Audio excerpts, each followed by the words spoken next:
Hello అండి, నేను doctor Saritha. ఈరోజు మనం చర్చించుకునే టాపిక్ ట్యూబల్ బ్లాక్స్, అంటే అండవాహికలు మూసుకుపోయే కండిషన్స్, ఫాలోపియన్ నాళాలు మూసుకుపోవడం అనే కండిషన్స్ గురించి మనం ఈరోజు మాట్లాడుకుందాం. జనరల్గా ఏంటి, ప్రెగ్నెన్సీ అనేది కావాలి అన్నా కానీ, లేదా అమ్మతనం అనేది నవడేస్ అంటే ఫీమేల్స్కి అదొక పెద్ద వరం లాంటిది. కణం అనేది ఉండి, అండం అనేది ఉన్నంత మాత్రాన అమ్మతనం వస్తుంది అని కానీ, ప్రెగ్నెన్సీ నీడ్స్ అనేది ఫుల్ఫిల్ అవుతుంది అని కానీ మనం అనుకోవడానికి లేదు. ఈ ఫాలోపియన్ ట్యూబ్స్ అంటే ఈ అండవాహికలు అనేది ఓపెన్ ఉండటం అనేది కూడా చాలా అవసరం. ఒక ప్రెగ్నెన్సీ అనేది రావాలి అంటే కణము, అండము అనేదే కాకుండా గర్భాశయంలో ఉండే కండిషన్స్ అనేది కూడా నార్మల్గా ఉంటేనే ఆ ప్రెగ్నెన్సీ కండిషన్స్ అనేది ఆ సంతానలేమికి దారి తీయకుండా ఉండే అవకాశాలు అనేది ఉంటుంది. ఈ అండవాహికలు నాళాలు మూసుకుపోయే కండిషన్స్ అనేది రావడానికి సంబంధించిన కారణాలు ఏంటి, అవి కనుక మూసుకుపోతే దానికి సంబంధించిన సిమ్టమ్స్ ఏంటి, దాన్ని మనం హోమియోపతి మందుల ద్వారా ఎలాంటి సర్జికల్ ప్రొసీజర్స్ లేకుండా మందుల ద్వారా వాటిని మనం ఎలా క్లియర్ చేసుకొని, ఎలా సంతానలేమితో ఇబ్బంది పడుతున్న దంపతులకి ఎలా మనం న్యాచురల్ ప్రెగ్నెన్సీని ఇవ్వగలుగుతాము అనే కండిషన్స్ని ఈరోజు మనం చర్చించుకుందాం. ఈ ఫాలోపియన్ ట్యూబ్స్ అంటే ఈ అండవాహికలు అనేది ఏంటి, అండాశయాన్ని గర్భాశయానికి కనెక్ట్ చేసే ఇది ఒక ట్యూబ్. అంటే ఈ అండాశయాన్ని గర్భాశయానికి కనెక్ట్ చేసే ఈ మధ్యలో ఉండే ఈ చిన్న సన్న ట్యూబ్స్ ఏదైతే ఉందో వీటిని మనం ఫాలోపియన్ ట్యూబ్స్ అంటూ ఉంటారు. ఈ ఫాలోపియన్ ట్యూబ్స్ యొక్క పనితనం అనేది ఏంటి, అండాశయం దగ్గర విడుదలవుతున్న అండం అనేది ఈ ఫాలోపియన్ ట్యూబ్స్ ద్వారా వెళ్ళి గర్భాశయంలోకి వెళ్తుంది. కొన్ని కండిషన్స్లో ఏమవుతుంది, ఈ ఫాలోపియన్ ట్యూబ్స్ దగ్గర అండాశయం అనేది ఉన్నప్పుడు కణం అనేది వెళ్ళి ఈ ఫాలోపియన్ ట్యూబ్స్లో ఈ అండాన్ని కలిసినప్పుడు అక్కడ ఫర్టిలైజేషన్స్ అనేది జరుగుతాయి.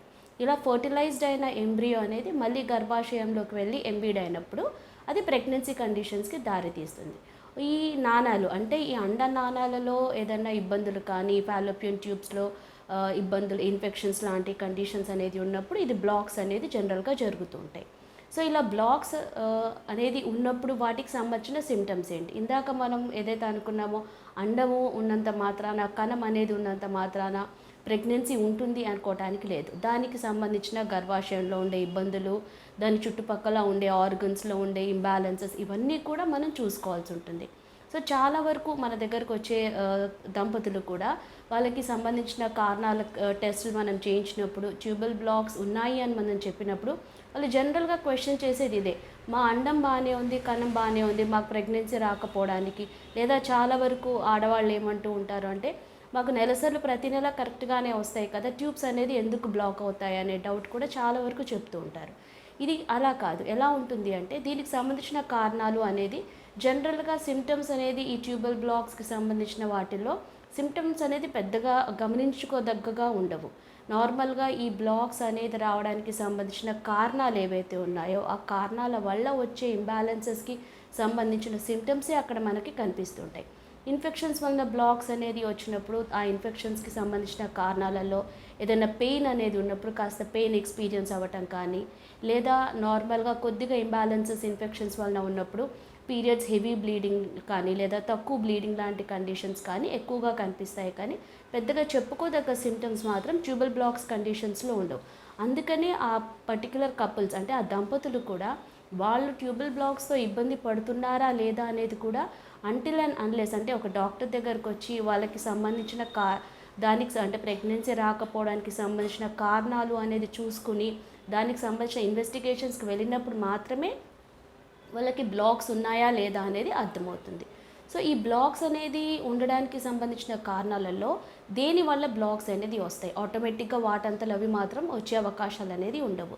ఈ బ్లాక్స్ అనేది రావడానికి కొన్ని కాజెస్ ఉన్నాయి.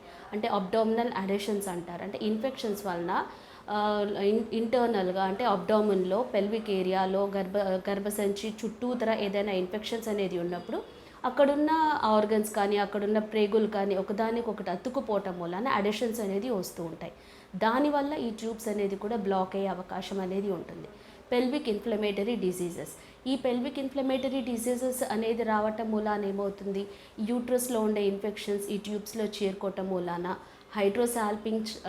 సాల్పింగ్స్ లాంటి కండిషన్స్ కానీ సాల్పింజైటిస్ లాంటి కండిషన్స్ కానీ ఎక్కువగా జరుగుతుంటాయి. అంటే ఈ హైడ్రోసాల్పిన్స్ అన్నా కానీ సాల్పింజైటిస్ అనేది అన్నా కానీ ఈ ట్యూబ్స్లో ఫ్లూయిడ్తో కూడుకున్న ఇన్ఫెక్షన్స్ అనేది చేరుకోవటం మూలాన జనరల్గా జరుగుతూ ఉంటుంది. అలాగే ఎస్టీడీస్ అంటే సెక్షువలీ ట్రాన్స్మిటెడ్ డిసీజెస్ వలన కూడా ఈ ట్యూబ్స్ అనేది బ్లాక్ అయ్యే అవకాశాలు అనేది ఉంటాయి. తర్వాత స్కార్ టిష్యూ ఫార్మేషన్ అంటే ఇది ఒక major cause. Scar tissue formation అనేది ఎలా జరుగుతుంది, మనకు బాడీలో ఏదైనా ఇన్ఫెక్షన్స్ ఉన్నప్పుడు కానీ పెల్విక్ ఏరియాస్లో ఇది ఇందాక మనం ఏదైతే చెప్పామో ఎస్టీడీస్ వలన వచ్చే ఇన్ఫెక్షన్స్ వలన కానీ ఆ ట్యూబ్లో ఇన్ఫెక్షన్స్ అనేది సప్రెస్డ్ కండిషన్స్లో వెళ్ళినప్పుడు అక్కడ స్కార్ టిష్యూ ఫార్మేషన్స్ అనేది జరుగుతాయి. అలా స్కార్ టిష్యూ ఫార్మేషన్స్ అనేది జరిగినప్పుడు ఆ సన్న నాణాలు అంటే ఆ ట్యూబ్స్ ఏదైతే ఉన్నాయో అవి హార్డన్ అవ్వటం అనేది జరుగుతుంది. అలా హార్డన్ అయినప్పుడు అది బ్లాక్కి దారితీస్తుంది. అలాగే ఎండోమెట్రియోసిస్ లాంటి కంప్లైంట్స్ అనేది ఉన్నప్పుడు, ఎండోమెట్రియోసిస్ అంటే జనరల్గా ఏంటి, గర్భసంచి ఇంటర్నల్గా ఉండే పొరని మనం ఎండోమెట్రియం అంటారు. గర్భసంచి ఇంటర్నల్గా కాకుండా outer part of the uterus అంటే గర్భసంచి బయట ఎక్కడ అయినా ఈ ఎండోమెట్రియం అనేది కనుక షెడ్డింగ్ కనుక ఉంటే దాన్ని ఎండోమెట్రియోసిస్ అంటారు. So outer part of the యూట్రస్లో ఉండే ఈ ఎండోమెట్రియం అనేది ఈ ట్యూబ్స్లోకి వెళ్ళటం మూలాన ఆ ఎండోమెట్రియోసిస్ వలన వచ్చే ఇన్ఫెక్షన్స్ వలన కూడా ఈ ట్యూబల్ బ్లాక్స్ అనేది జనరల్గా జరుగుతుంటాయి. ఇవన్నీ కాకుండా అంటే యూట్రైన్ ఫైబ్రాయిడ్స్ వల్ల గర్భసంచిలో ఉండే కణుతులు అనేది గర్భసంచి దగ్గర ఆ కణుతుల ఫార్మేషన్స్ అనేది ఉండటం వలన కూడా ఈ ట్యూబల్ బ్లాక్స్ అనేది జనరల్గా జరుగుతుంటాయి. వీటన్నిటితో పాటు అంటే ఇవన్నీ కూడా మనకి జనరల్గా కాజిటివ్ ఫ్యాక్టర్స్గా కనిపిస్తూ ఉంటాయి. అలాగే genital tuberculosis is the main factor. అంటే జెనైటల్ ట్యూబెర్క్యులోసిస్ కానీ యూరినరీ ట్రాక్ట్ ట్యూబెర్క్యులోసిస్ కానీ యూటరైన్ ట్యూబెర్క్యులోసిస్ కానీ ఉండటం అనేది వలన కూడా మేజర్గా ఈ ట్యూబల్ బ్లాక్స్ అనేది జరుగుతాయి. ఈ ఫ్యాక్టర్స్ అనేది ఓన్లీ జెనైటల్ ట్యూబెర్క్యులోసిస్ ఉంటేనే ట్యూబల్ బ్లాక్స్ జరుగుతాయి అనేది కాదు. బాడీలో ఎక్కడ ఇన్ఫెక్షన్స్ ఉన్నా బాడీలో ఈ ట్యూబెర్క్యులోసిస్ డెప్త్ అంటే లంగ్ ట్యూబెర్క్యులోసిస్ ఉండొచ్చు, అదర్ ఇంటెస్టైన్ ట్యూబెర్క్యులోసిస్ ఉండొచ్చు, ఏ ట్యూబెర్క్యులోసిస్ ఉన్నా కానీ ఆ ట్యూబెర్క్యులోసిస్ ఇన్ఫెక్షన్స్ వలన సప్రెస్డ్ అయిన ఇన్ఫెక్టివ్ కాజెస్ ఏదైతే ఉంటుందో అది మెయిన్ రీజన్ ఈ ట్యూబల్ బ్లాక్స్కి దారి తీయటానికి. సో హోమియోపతి అప్రోచ్లో మనం కాజ్ అనేది ఎందుకు చూస్తాము అంటే వీటి కారణం అంటే ఆ డెప్త్ ఆఫ్ ద కాజ్ని బట్టి ఇక్కడ ట్రీట్మెంట్ అనేది జనరల్గా ఉంటుంది. So uterine fibroids, scar tissue formations ఇవన్నీ కూడా రావడానికి దానికి అంటూ ఒక కారణం ఉంటుంది. ఎస్టీడీస్ అనుకోండి, అదర్ పార్ట్నర్ వల్ల వచ్చే ఇన్ఫెక్షన్స్ ఉండొచ్చు. పిఐడీస్ అనుకోండి, వాళ్ళు అన్హైజీనిక్ కండిషన్స్ ఉండొచ్చు, లేదా కొన్ని కండిషన్స్లో ఈ కాంట్రాసెప్టివ్స్ ఇంట్రా యూటరైన్ డివైజెస్ ఏదైతే ఉందో అది వాడటం మూలాన కూడా ఈ ట్యూబ్స్ డ్యామేజ్ అయ్యే అవకాశాలు అనేది ఉంటాయి. సో ఇలా ట్యూబ్స్ అనేది డ్యామేజ్ అయినప్పుడు ఈ ట్యూబ్ అనేది హార్డన్ అయినప్పుడు ఫస్ట్ పాయింట్ అండం అనేది ఈ ట్యూబ్ ద్వారా వెళ్ళి గర్భాశయం దగ్గర వస్తున్న కణాన్ని కలిసే అవకాశం అనేది ఉండకపోవటం మూలాన అది సంతానలేమికి దారితీస్తుంది. కొన్ని కండిషన్స్లో ఇన్ఫెక్షన్స్ వలన కంప్లీట్ బ్లాక్ అనేది అవ్వచ్చు, ట్యూబు పార్షియల్ బ్లాక్ అనేది కూడా అవ్వచ్చు. పార్షియల్ బ్లాక్ అనేది అయినప్పుడు risk of the tubal blocks అంటే దీనివల్ల వచ్చే కాంప్లికేషన్స్లో ఏంటి అంటే ఎక్టోపిక్ ప్రెగ్నెన్సీస్ అనేది ఎక్కువగా వస్తుంటాయి. అంటే ఇక్కడ ఏమవుతుంది, ఆ ట్యూబ్లో కంప్లీట్ బ్లాక్ అవ్వకుండా పార్షియల్ బ్లాక్ అనేది అయినప్పుడు అక్కడ సీలియరీ యాక్షన్ అనేది దెబ్బతినటం వలన ఈ అండాశయం దగ్గర విడుదలైన అండం అనేది ఈ ట్యూబ్ ద్వారా పాస్ అవుతున్నప్పుడు కణాన్ని కలిసినాక ఫర్టిలైజేషన్స్ అనేది జరిగినాక అక్కడ ట్యూబ్లోనే ఉండిపోవటం అనేది జరుగుతుంది. ఎందుకంటే దాన్ని ఫార్వర్డ్ తీసుకెళ్ళడానికి సంబంధించిన సీలియర్ యాక్షన్ అనేది దెబ్బతినటం వలన ట్యూబ్లోనే ఉండిపోవటం అనేది జరుగుతుంది. ఇది చాలా కాంప్లికేషన్ అండ్ రిస్క్ ఫ్యాక్టర్స్తో కూడుకున్న కండిషన్. అంటే ఈ ప్రెగ్నెన్సీ ఆ సన్న నాళాలలో కనుక పెరగటం అనేది జరిగితే అది రప్చర్డ్ కండిషన్స్కి తీసుకెళ్తుంది, కొన్ని కండిషన్స్లో ఫ్యాటల్ కండిషన్స్కి కూడా తీసుకెళ్తుంది. సో జనరల్గా ఏంటి అంటే ప్రెగ్నెన్సీ పాజిటివ్ వచ్చిన కపుల్స్ ఫీమేల్స్ ఏం చేయాలి అంటే వాళ్ళకి ప్రెగ్నెన్సీ కండిషన్స్ అనేది పాజిటివ్ వచ్చినాక అల్ట్రాసౌండ్ స్కాన్కి అనేది వెళ్ళాల్సి ఉంటుంది.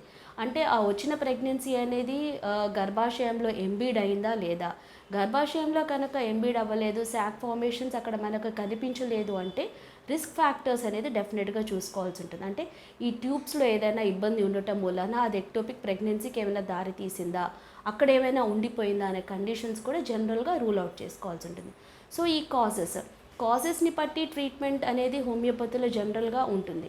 ఎలా ఉంటుంది అంటే ఇప్పుడు మనం ఈ సంబంధించిన కారణాలను కనుక తీసుకుంటే లేదా ఈ ట్యూబల్ బ్లాక్కి సంబంధించిన కాజెస్లో homeopathy approach other methods of ట్రీట్మెంట్స్ని కనుక మనం కంపేర్ చేసుకున్నా డిఫరెన్షియేట్ కనుక చేసుకున్నా కానీ వీటికి సంబంధించిన కారణాలు ఈదర్ ఎండోమెట్రియోసిస్ ఉన్నా, స్కార్ టిష్యూస్ ఉన్నా, యూట్రైన్ ఫైబ్రాయిడ్స్ ఉన్నా కానీ, ఎస్టీడీస్ లాంటివి, పిఐడీస్ లాంటి ఇన్ఫెక్షన్స్ ఉన్న అదర్ మోడ్స్ ఆఫ్ ట్రీట్మెంట్లో జనరల్గా జరిగేది ఏంటి, యాంటీబయాటిక్స్ ఇచ్చి ఇన్ఫెక్షన్స్ సప్రెస్ చేయటం కానీ, లేదా ట్యూబెరిక్యులోసిస్ లాంటి ట్రీట్మెంట్కి సంబంధించిన కారణాలలో ఆ 9 months ఆఫ్ యాంటీ ట్యూబెరిక్యులర్ ట్రీట్మెంట్ అనేది ఇవ్వటం అనేది వరకు మాత్రమే జరుగుతుంది. అలా యాంటీ ట్యూబెరిక్యులర్ ట్రీట్మెంట్ అనేది ఇచ్చినా కానీ ఆ ఇన్ఫెక్షన్స్ అనేది ఎక్స్టర్నల్గా సిమ్టమాటిక్గా కనిపించకపోవచ్చు, కానీ సప్రెస్డ్ అంటే బాడీలో డామినెంట్ స్టేట్లో ఆ ఇన్ఫెక్షన్ అనేది ఉంటుంది. బాడీలో డామినెంట్ స్టేట్లో ఆ ఇన్ఫెక్షన్ అనేది అలాగే ఉండటం మూలాన ఆ ట్యూబ్స్లో, ఆ యూట్రైన్ కండిషన్స్లో ఉండే బ్లడ్ ఫ్లోలో కానీ, ఆ ట్యూబ్స్లో ఉండే బ్లడ్ ఫ్లోలో కానీ ఆ ఇన్ఫెక్షన్స్ ఉండటం మూలన అక్కడ బ్లాకేజెస్ రావచ్చు, లేదా అది ఎక్టోపిక్ ప్రెగ్నెన్సీస్కి దారి తీసే అవకాశాలు అనేది కూడా ఎక్కువగా ఉంటాయి. సో మోస్ట్లీ వీటిని ల్యాప్రోస్కోపీ ద్వారా క్లియర్ చేసే ప్రొసీజర్స్, ఆర్ఎల్స్ న్యాచురల్ ప్రెగ్నెన్సీ ల్యాప్రోస్కోపీ ద్వారా ట్యూబ్స్ కనుక ఓపెన్ అవ్వకపోతే ఐవీఎఫ్ లాంటి అదర్ ప్రొసీజర్స్కి ఎక్కువగా అదర్ మోడ్స్ ఆఫ్ ట్రీట్మెంట్లో ఆప్ట్ చేస్తూ ఉంటారు. ల్యాప్రోస్కోపీకి వెళ్ళాలన్నా, ఐవీఎఫ్కి వెళ్ళాలన్నా ఇది ఖర్చుతో కూడుకున్న ఎఫెక్టివ్ ప్లస్ పెయిన్ఫుల్ ట్రీట్మెంట్స్ కూడా. ఇవన్నీ ఏవీ లేకుండానే మెడికేషన్స్ ద్వారానే మనం హోమియోపతిలో వీటిని క్లియర్ చేయగలుగుతాం. ఎలా క్లియర్ చేయగలుగుతాము అంటే, ఒక బాడీలో ఒక ఇన్ఫెక్షన్ అనేది వచ్చింది అంటే దానికి సంబంధించిన డెప్త్ అనేది ఉంటుంది. ఆ ట్యూబెరిక్యులోసిస్ ఇన్ఫెక్షన్సే ఉండొచ్చు, స్కార్ టిష్యూ ఫార్మేషన్సే ఉండొచ్చు, ఎండోమెట్రియోసిసే ఉండొచ్చు, యూట్రైన్ ఫైబ్రాయిడ్స్ అనే ఉండొచ్చు. ఒక్కొక్క ప్రాబ్లం అనేది రావడానికి ఒక్కొక్క కారణం అనేది ఉంటుంది. ఆ కారణాలు అనేది కూడా అందరిలో ఒకటే ఉండదు. ఒక్కొక్క బాడీ టు బాడీ, అంటే ఒక మనిషిలో ఒక ప్రాబ్లం అనేది వచ్చింది అంటే ఆ బాడీలో ఉండే ఇమ్యూనిటీ లెవెల్స్ మీద డిపెండ్ అయి ఉంటుంది. ఆ బాడీలో ఉండే సైకలాజికల్ డిఫరెన్సెస్లో, అంటే వాళ్ళలో ఉండే ఇంబ్యాలెన్సెస్, వాళ్ళు తీసుకునే మైండ్ యొక్క స్టేటస్ని బట్టి డిపెండ్ అయి ఉంటుంది. వీటన్నిటిని కన్సిడర్ చేసుకొని మనం హోమియోపతిలో ట్రీట్మెంట్ అనేది ఇచ్చినప్పుడు ఈ బ్లాక్లో ఉండే ఇన్ఫెక్టివ్ కాజెస్ ఏదైతే ఉన్నాయో అవి క్లియర్ అవుతూ, అక్కడున్న బ్లడ్ ఫ్లో అనేది నార్మల్ అవుతూ బ్లాక్స్ అనేది ఓపెన్ అయ్యే అవకాశం అనేది ఉంటుంది. ఈవెన్ రెండు వైపుల ట్యూబ్స్ అనేది బ్లాక్ అయిన వాళ్ళలో కూడా హోమియోపతి మెడికేషన్స్ ద్వారా ఆ బ్లాక్స్ అనేది క్లియర్ అయ్యి న్యాచురల్గా ప్రెగ్నెన్సీ వచ్చే అవకాశం అనేది ఉంటుంది. లేదా కంప్లీట్ బ్లాక్స్ కాకుండా హైడ్రోసాల్పింగ్స్ లాంటి కండిషన్స్తో కూడా ఎక్కువగా ఇబ్బంది పడుతుంటారు. ఇలాంటి వాటిల్లో కూడా ఈ హైడ్రోసాల్పింగ్స్ ఇన్ఫెక్షన్స్ అనేది ఉన్నప్పుడు మనకి కొన్ని కండిషన్స్లో ప్రెగ్నెన్సీ వస్తుంది, అది ఎక్టోపిక్ ప్రెగ్నెన్సీ దారితీస్తుంది. సో చాలా వరకు ఏం చేస్తారు, ఎక్టోపిక్ ప్రెగ్నెన్సీ వచ్చినప్పుడు ఆ ట్యూబ్ని తీసేసి ఇంకొక ట్యూబ్ బాగానే ఉంది కదా, నెక్స్ట్ ప్రెగ్నెన్సీ హెల్దీగానే వస్తుంది అని చాలా వరకు డిలే చేస్తూ ఉంటారు, లేదా అలా రాంగ్ నోషన్లో కూడా ఉంటారు. బట్ అది కూడా రిస్క్తో కూడుకున్న పనే. బికాస్ ఒకవైపు ట్యూబ్లో ప్రాబ్లం అనేది ఉన్నప్పుడు దానికి సంబంధించిన కారణాలు కానీ, దానికి సంబంధించిన ఇంకొక ట్యూబ్లో కానీ, లేదా మన బాడీలో కానీ డెఫినెట్గా ఉంటాయి. సో ఆ కారణాన్ని అక్కడ మనం తొలగించాలే కానీ ఆ ట్యూబ్తో పని లేదు, ఆ పార్ట్ని తీసేసాం కదా, ఆ ఇన్ఫెక్షన్ వెళ్ళిపోయింది అనుకోవటానికి లేదు. సో ఇక్కడ ఏంటి అంటే హోమియోపతిలో ఇదర్ ఎక్టోపిక్ ప్రెగ్నెన్సీ అనేది వచ్చిన హిస్టరీస్లో, ఇదర్ ట్యూబెర్క్యులర్ డెప్త్ ఉన్నా, ఇదర్ అదర్ ఇన్ఫెక్షన్స్ ఉన్నా కానీ ఆ యొక్క డెప్త్ని ఇక్కడ మనం క్లియర్ చేస్తాము. ఆ డెప్త్ అనేది క్లియర్ చేసినప్పుడు బాడీలో ఉండే ఇన్ఫెక్టివ్ కాజెస్ అనేది క్లియర్ అవుతాయి. సో ఇప్పుడు ఒక 10 మంది ఫీమేల్స్ ట్యూబల్ బ్లాక్స్తో సఫర్ అవుతుంటే 10 మందికి ఒకే లైన్ ఆఫ్ ట్రీట్మెంట్ అనేది ఉండదు. బికాస్ 10 మందిలో ఉండే కాజెస్ అనేది పర్సన్ టు పర్సన్ వేరీ అవుతుంది. So person to person suitability homeopathy medication మనం ఇచ్చినప్పుడు మాత్రమే వాళ్ళల్లో ఎలాంటి సర్జికల్ ప్రొసీజర్స్ లేకుండా, ఎలాంటి పెయిన్ఫుల్ మెథడ్స్ లేకుండా మెడికేషన్స్ ద్వారా ఈ ట్యూబ్స్ అనేది ఓపెన్ అయ్యే అవకాశం అంటూ ఉంటుంది. సో ట్యూబ్స్ అనేది బ్లాక్ ఉన్నాయి అని నార్మల్ అబ్డామినల్ స్కాన్లో జనరల్గా ఎక్కువగా నోటీస్ చేయలేము. దీనికి సంబంధించిన నిర్ధారణ పరీక్షలు అనేది కూడా మనం డెఫినెట్గా చేయించుకోవాల్సి ఉంటుంది. ఇప్పుడు ప్రెగ్నెన్సీ రెగ్యులర్గా ట్రై చేస్తున్నారు, ప్రెగ్నెన్సీ రాలేదు, అదర్ ఇన్వెస్టిగేషన్స్కి వెళ్ళారు, అంటే నార్మల్ ఫాలిక్యులర్ స్టడీస్ కానీ, హార్మోనల్ ఇన్వెస్టిగేషన్స్ కానీ, మేల్స్ వైపు నుంచి ఉండే కణాల పరీక్ష కానీ అన్నీ చేయించుకొని కూడా ప్రెగ్నెన్సీ రాని వాళ్ళు ఫస్ట్ చేయించుకోవాల్సిన పరీక్ష ఏంటి అంటే ఈ ట్యూబల్ బ్లాక్స్కి, అంటే ఈ అండవాహికలో సంబంధించిన బ్లాక్స్ ఏమైనా ఉన్నాయా అనేది చూసుకోవాలి. దీన్ని చూసుకోవాలి అంటే దానికి సంబంధించిన ఇన్వెస్టిగేషన్స్ హిస్టోసాల్పింజియోగ్రఫీ అనే ఒక ఎక్స్రే మెథడ్ ద్వారా మాత్రమే మనం ఈ కండిషన్స్ ఎలా ఉన్నాయి అనేది చూసుకుంటాం. ఈ హిస్టోసాల్పింజియోగ్రఫీయే కాకుండా చాలా వరకు అంటే అదర్ మోడ్స్ ఆఫ్ ట్రీట్మెంట్లో ఏం చేస్తారు అంటే ట్యూబ్స్ బ్లాక్ ఉన్నాయా లేదా అనేది డైరెక్ట్గా ల్యాప్రోస్కోపీ లాంటి సర్జికల్ ప్రొసీజర్స్ని కూడా ఆప్ట్ చేస్తూ ఉంటారు. అలా అవసరం లేదు. అలా సర్జికల్ ప్రొసీజర్స్ ద్వారా ఆప్ట్ చేసి ట్యూబ్ ఓపెన్ ఉందా లేదా చూసి, ట్యూబ్ కనుక బ్లాక్ ఉంటే అక్కడున్న బ్లాకేజెస్ని ఆ ల్యాప్రోస్కోపీ మెథడ్ ద్వారా క్లియర్ చేసే ప్రొసీజర్స్ ఎక్కువగా ఆప్ట్ చేస్తుంటారు. లాప్రోస్కోపీ ద్వారా ఆ బ్లాక్స్ని క్లియర్ చేసినా కానీ ఎక్స్టర్నల్గా మాత్రమే మనం ఆ బ్లాక్ని తీసేస్తున్నాము. ఇంటర్నల్గా ఆ బ్లాక్ రావడానికి సంబంధించిన కారణం అనేది ఒంట్లో అలాగే ఉండటం వలన మళ్ళీ వితిన్ 6 monthsలో ఆ రీబ్లాక్ అయ్యే అవకాశం ఉంటుంది. ఇన్ఫెక్షన్స్ యొక్క ఇంటెన్సిటీస్ అనేది బాడీలో ఉండటం వలన ప్రెగ్నెన్సీ వచ్చే అవకాశాలు తగ్గుతాయి. ఇన్ కేస్ ప్రెగ్నెన్సీ వచ్చినా కానీ risk factors of ectopic pregnancy అనేది కూడా వస్తూ ఉంటుంది. సో ఇలా మనం లాప్రోస్కోపీ ద్వారా సర్జికల్ మెథడ్స్ ద్వారానే ఈ ట్యూబ్స్ని చూసుకోవాల్సిన అవసరం లేదు. నార్మల్ ఎక్స్రే ప్రొసీజర్స్ ద్వారా అంటే first part of the menstrual సైకిల్లో ఈ టెస్ట్ చేయటం అనేది జరుగుతుంది.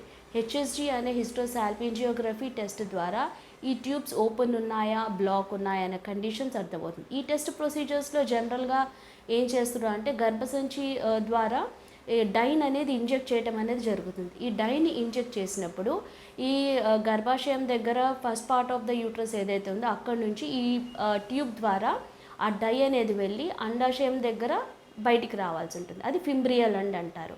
ఈ అండాశయం దగ్గర బయటికి వచ్చినప్పుడు క్లియర్గా ఎలాంటి అడ్డంకులు లేకుండా ఈ ఫ్లూయిడ్ కనుక బయటికి వస్తే ట్యూబ్స్ అనేది నార్మల్గా ఉన్నట్టు. ఎక్కడైనా బ్లాక్ కనుక ఉంటే ఈ ఫ్లూయిడ్ ఏదైతే ఉందో అది బయటికి రావటం అనేది జరగదు. అప్పుడు మనకు ఆ ఎక్స్రే కండిషన్స్లో ట్యూబ్స్ బ్లాక్ ఉన్నాయి అనే కండిషన్స్ అనేది మనకు అర్థమవుతుంది.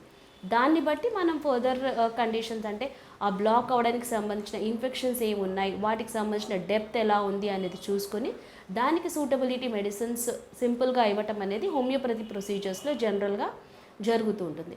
సో ఈ ట్యూబల్ బ్లాక్స్ అనేది జనరల్గా ఎలా ఉంటుంది అంటే 3 parts అంటే ఒక ట్యూబ్ అనేది ఏదైతే ఉందో గర్భాశయానికి ఎక్కడైతే అటాచ్ అవుతుందో అది proximal part of the tube ఉంటుంది. తర్వాత మధ్యలో ఏదైతే అండాశయం నాళం ఉందో ఆ ట్యూబ్ ఉందో ఫాలోపియన్ ట్యూబ్ అది middle part of the tube అవుతుంది. తర్వాత distal part of the tube ఏ పార్ట్ అయితే ఈ అండాశయాన్ని పట్టుకుని ఉంటుందో అంటే అండాశయం దగ్గర విడుదల అయ్యే అండాన్ని క్యాప్చర్ చేయడానికి ఫింబ్రియల్ అండ్ అనేది ఉంటుంది. ఇది proximal part of the distal part of the tube అనేది ఉంటుంది. ఎక్కడైతే యూట్రస్కి ఆనుకుని ఉండే ప్రాక్సిమల్ పార్ట్ ఆఫ్ ద కండిషన్స్లో ఏదైతే ఇన్ఫెక్షన్ ఉంటుందో అక్కడ ఇన్ఫెక్షన్స్ అనేది జనరల్గా ఎక్కువగా గర్భసంచిలో ఉండే ఇన్ఫెక్షన్స్ వలన కానీ యూట్రైన్ ఫైబ్రాయిడ్స్ వలన కానీ that part of the tube అనేది ఎక్కువగా ఇబ్బంది రావటం అనేది జరుగుతుంది. సో యూట్రైన్ ఫైబ్రాయిడ్ కండిషన్స్లో వచ్చే బ్లాకేజెస్లో ఆ యొక్క డెప్త్ ఇన్వాల్వ్మెంట్ ఉంటుంది కాబట్టి ఆ డెప్త్ని కన్సిడర్ చేసుకొని మనం హోమియోపతిలో సూటబిలిటీ మెడికేషన్స్ అనేది ఇస్తాం. అదే మిడిల్ పార్ట్ ఆఫ్ ద ట్యూబ్లో కనుక ఇన్ఫెక్షన్స్ ఉండి దానివల్ల బ్లాకేజెస్ కనుక ఉన్నప్పుడు ఎక్కువగా అక్కడ స్కార్ టిష్యూ ఫార్మేషన్స్ వలన కానీ లేదా ప్రీవియస్ హిస్టరీస్ ఏదైనా సర్జికల్ ప్రొసీజర్స్లో ఉండే ఇబ్బందుల వల్ల కానీ అడెషన్స్ వలన కానీ లేదా ఇంట్రాయూటరైన్ డివైసెస్ వాడటం మూలాన ట్యూబ్ డ్యామేజ్ అవ్వటం మూలాన కానీ ఇక్కడ ఇబ్బంది అనేది రావడం జరుగుతుంది. ఇలా మిడిల్ పార్ట్ ఆఫ్ ద ట్యూబ్లో ఏదైనా ఇబ్బంది అనేది ఉన్నప్పుడు ఇక్కడ కూడా risk of getting ectopic pregnancy అంటే ఈ పార్ట్లో ఇన్ఫెక్షన్స్ అనేది ఉన్న వాళ్ళల్లో ఎక్కువగా ఎక్టోపిక్ ప్రెగ్నెన్సీ అనేది కూడా వచ్చే అవకాశాలు అంటూ ఉంటుంది. సో ఎక్టోపిక్ ప్రెగ్నెన్సీ హిస్టరీస్కైనా బ్లాకేజెస్కి సంబంధించిన హిస్టరీస్ అయినా డెప్త్ ఆఫ్ ద ఇన్ఫెక్షన్స్ అనేది క్లియర్ చేయటం అనేది main motto of the homeopathy approach. So ఆ ఇన్ఫెక్షన్స్ ఎలా వచ్చాయి ఎందుకు వచ్చినాయి అనే కారణాన్ని చూసుకుని దాన్ని మనం అక్కడ క్లియర్ చేస్తాం. ఈ డిస్టల్ పార్ట్ ఆఫ్ ద యూట్రస్లో ఈ ఫింబ్రియల్ ఎండ్లో ఏదైతే బ్లాక్ అనేది ఉంటుందో అక్కడ కూడా అంటే ఓవిన్లో ఉండే కండిషన్స్ కానీ ఏదైనా సర్జికల్ ప్రొసీజర్స్ ఓవేరియన్ సిస్ట్ లాంటి కండిషన్స్కి సర్జరీస్కి వెళ్ళినప్పుడు కానీ అక్కడ ఆ ఫింబ్రియల్ ఎండ్ డ్యామేజ్ అవ్వటం మూలాన కూడా ఈ ఫింబ్రియల్ బ్లాకేజెస్ అనేది జనరల్గా జరుగుతూ ఉంటాయి. So any part of the ట్యూబ్లో బ్లాకేజెస్ ఉన్నా కానీ ఒక్కొక్క మెథడ్ ఆఫ్ ట్రీట్మెంట్ అనేది ఉండదు. ఏదైనా సూటబిలిటీ కాన్స్టిట్యూషనల్ మెడికేషన్స్ అనేది మనం వెళ్ళటం అనేది జరుగుతుంది. సో ట్యూబల్ బ్లాక్స్కి సంబంధించిన కారణాలు వాటికి సంబంధించిన ఇన్వెస్టిగేషన్స్ అనేది చూసుకుని దాన్ని బట్టి ప్రొసీజర్స్ అనేది జనరల్గా మనం హోమియోపతిలో ఫాలో అవుతూ ఉంటాము.